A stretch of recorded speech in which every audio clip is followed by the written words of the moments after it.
ঢাকা। ফ্যাসিবাদের অনুসারীরা বিভিন্ন জায়গা থেকে আক্রমণ করতে পারে, এ ব্যাপারে সবাইকে সতর্ক থাকতে হবে বলে মন্তব্য করেন বন ও পরিবেশ উপদেষ্টা সৈয়দা রিজওয়ানা হাসান। নির্বাচন কমিশন সংস্কার কমিটির প্রধান বদিউল আলম মজুমদার বলেন, আর কেউ যেন দানব সরকার না হয় তা নিশ্চিত করতে হবে। রাজধানীতে সেন্টার ফর গভর্নেন্স স্টাডিজ ও এশিয়া ফাউন্ডেশনের সংলাপে এসব কথা বলেন তারা।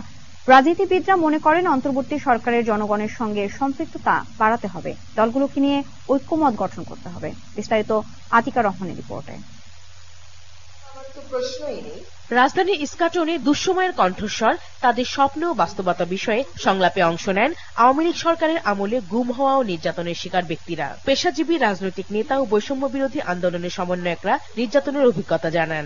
উপদেষ্টা রিজওয়ানা হাসান বলেন, প্রস্তাব আসা মাত্রই সংস্কার হয়ে যাবে এমন সুযোগ নেই, রাতারাতি পরিবর্তনও সম্ভব না। আমরা কনস্ট্রাকটিভ থাকি, ফোকাসটা যেন আমাদের নষ্ট না হয়ে যায়। আয়নাঘর এখন হয়তো ইনশাল্লাহ আর আমাদের দেশে দেখতে হবে না।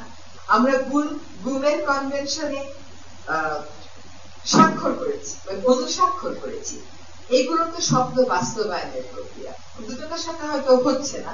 পদ্ধতি নিয়ে অনেকের হয়তো আপত্তি আছে। আমরা সবগুলো কথা যেন বলি, সবগুলো কথা শোনা। আলোচকরা সাম্প্রতিক সহিংসতার ঘটনায় সরকারের ভূমিকা সমালোচনা করেন, বলেন গণ অভ্যুত্থানের গতি কমে গেলে চলবে না। আমরা টেনে নামানোর যে এই প্রচেষ্টার থেকে যদি উঠতে না পারি, তাহলে কিন্তু আমাদের এই সম্ভাবনাও কিন্তু বাস্তবে রূপায়িত হবে না।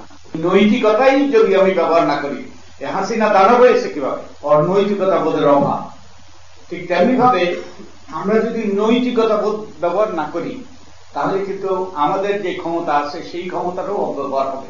আইসনে হুঙ্কার দিলেন 15 দিনের মধ্যে সবাইকে হিসাব দিতে হবে। আজকে 17তম দিন চলছে, হিসাব কেউ দিছে? উনি নিজে দিচ্ছেন, পুরো সচিব দিছে, কেউ দিছে? বাগাড়ম্বর দিয়ে দেশ চলে না ভাই।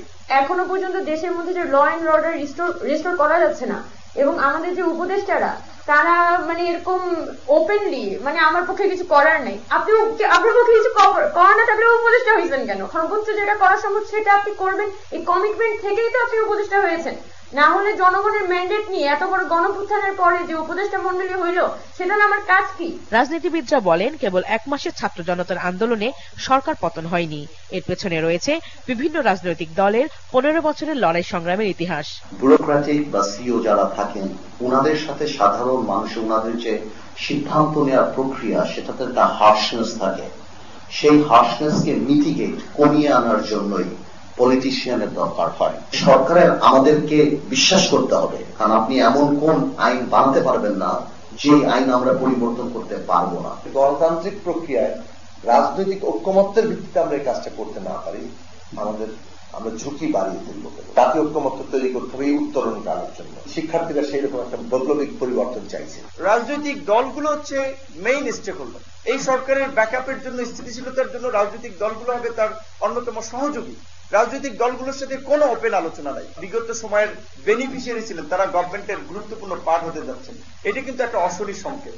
সুতরাং এই বিষয়ে গভর্নমেন্টকে তো ভাবতে হবে। 5 আগস্ট গণবিপ্লবের ফল পেতে এখন ক্ষমতাকে জবাবদিহি করতে হবে। আইন শৃঙ্খলার উন্নয়ন ও ন্যায় বিচার প্রতিষ্ঠায় জোর দেন আলোচকরা। এই সফলতাটা আমাদের। আতিকা রহমান, RTV, ঢাকা।